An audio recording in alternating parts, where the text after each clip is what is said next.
बिस्मिल्लाहिर्रहमानिर्रहीम अस्सलाम वालेकुम। खैबर पख्तूनख्वा के सियासी तनाव में उस वक्त इजाफा हुआ जब तहरीक इंसाफ ने वज़ीर आला अली अमीन गंडापुर को हटा के उनकी जगह पर सुहेल अफरीदी को नए वज़ीर आला के लिए नामजद करने का ऐलान किया। आज इसी के ऊपर मैं अपना नुक्ते नज़र और अपना सोच आप लोगों के सामने रखूंगा। मेरी सोच और मेरे नुक्ते नज़र से आपका इत्तेफाक या आपका ऐसे एग्री न होना ये आपका बिल्कुल राइट है, आपका हक है, आप इसका खोलकर इस्तेमाल कर सकते हैं। लेकिन मेरी बातें खोलकर आप सुन लीजिए। सिर्फ 3-4 मिनट में मैं आप लोगों को वो हकायक बताऊंगा जो कि आप लोग इस वक्त मीडिया पर नहीं देख रहे हैं, जो कि आप लोग सोशल मीडिया पर जो कुछ भी देख रहे हैं इसके बिल्कुल ये बरअक्स हकायक होंगे। वीडियो में जाने से पहले सबसे पहले मैं ये बात भी क्लियर करना चाहता हूं कि जो मुस्लिम लीग ने नए नामजद होने वाले सुहेल अफरीदी के खिलाफ जुबान का इस्तेमाल किया है और जो इल्जामात उन पर लगाए हैं, सिर्फ इस बुनियाद पर मैं इसकी मजम्मत करता हूं कि अगर उन्होंने ये इल्जामात सिर्फ इस बुनियाद पर लगाए हैं कि वो एक ट्राइबल एरिया से है, वो एक कबायली है या वो एक अफरीदी है, अगर इस बुनियाद पर इन्होंने ये इल्जामात लगाए हैं कि वो दहशतगर्द है या दहशतगर्दों के साथ उनके रवाबित है, तो मैं इनकी खोलकर मजम्मत करता हूं और ये इंतहाई घटिया इल्ज़ाम है।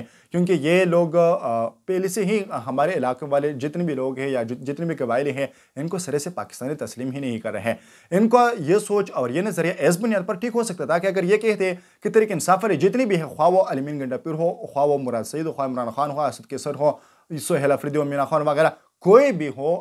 अगर उनके खिलाफ आप ये बात करते कि इनकी दहशतगर्दों के साथ रवाबित है तो ये बात ठीक होती। लेकिन अगर आप सिर्फ सुहेल अफरीदी को इस बिना पे टारगेट कर रहे हैं कि वो एक ट्राइबल मैन है तो ये सरासर ज्यादती और गलती है, ऐसा बिल्कुल भी नहीं है। वीडियो की तरफ जाते हैं। तहरीक इंसाफ ने सुहेल अफरीदी को नॉमिनेट करने का ऐलान कर दिया है। यह बज़ाहिर मीडिया पे आप लोगों को दिखाया जा रहा है। सुहेल अफरीदी जो कि इससे पहले न किसी प्रोविजनल असेंबली न किसी नेशनल असेंबली किसी भी सतह पे किसी भी पाकिस्तानी स्टेट का हिस्सा नहीं रहे हैं। वो एक तंजीमी ओहदे पर रह चुके हैं लेकिन वो स्टेट का हिस्सा, एडमिनिस्ट्रेशन का हिस्सा नहीं रह चुके थे। इसके अलावा उनकी मुद्दत तकरीबन अभी 2 साल पूरी होने को थे, मतलब कि 2.5 साल उनकी जो एक्सपीरियंस है सूबाई असेंबली में, उसके एक्सपीरियंस को लेकर आप एक ऐसे सूबे पर एक ऐसे शख्स को ला रहे हैं जिसके पास अपनी सूबाई सीट यानी अपनी एमपी की सीट की जो एक्सपीरियंस है वो नहीं है। आप इसको एक ऐसे सूबे पर कैसे ला सकते हैं जो कि वो मुकम्मल इस वक्त रेजिस्टेंस में है, मुकाबले में है।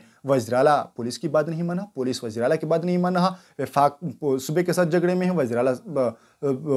वफाक के साथ झगड़े में है, वज़ीर-ए-आज़म वज़ीर-ए-आला के साथ, वज़ीर-ए-आला वज़ीर-ए-आज़म के साथ, यहाँ तक कि आर्मी के साथ, इदारों के साथ इनकी लड़ाई मौजूद है। लेकिन ऐसी सूरत हाल में सुहेल अफरीदी को नॉमिनेट करना और फिर इसके लिए एक ग्राउंड तैयार करना, एक ऐसा मैदान बनाना कि वहाँ पे सुहेल अफरीदी को भरपूर तरीके से हाईलाइट किया जाए और उनकी जो कारकर्दगी है उन पर सरे से कोई बात ही ना करे कि ये अगर आकर हुकूमत में क्या करेंगे। यानी फिलहाल तो बात इस पर जारी है कि सुहेल अफरीदी नॉमिनेट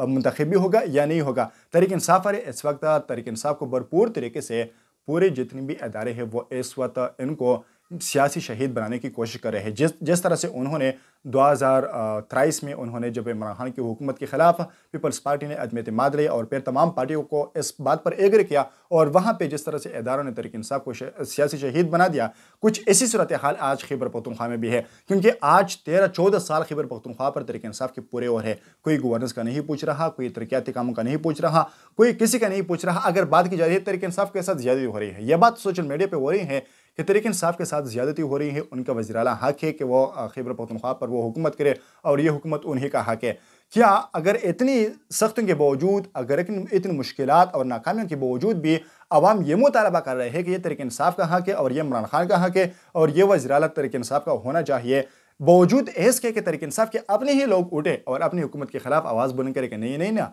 आप लोगों ने 13 साल में किया क्या, आप लोग तो 13 साल में नाकाम हो गए। लेकिन इस सब के बावजूद आज पूरा पाकिस्तान ये नारा लगा रहा है कि ये वज़ीर-ए-आला, ये सीएमशिप, ये तहरीक इंसाफ का हक है और तहरीक इंसाफ का ही इस कुर्सी पर होना चाहिए। यानी यहाँ पे ये बातें तो सब कुछ यहाँ पे तमाम मीडिया वालों से ये बातें निकाली गई कि आप इस पर बात करें कि सुहेल अफरीदी जब नॉमिनेट होगा तो उसका एक्सपीरियंस क्या होगा, वो इस सूबे को किस तरह से चलाएंगे, वो वफाक के साथ किस तरह से चलेंगे, वो ये सूबे के आवाम के लिए जो 13 साल से डूबा हुआ है, जो 13 साल से यहाँ पे आवाम गर्क है, यहाँ पे तबाह है, उनके घर, उनके मकान, उनके माल दौलत सब कुछ यहाँ से लूट चुके हैं, वो इनके लिए, उनकी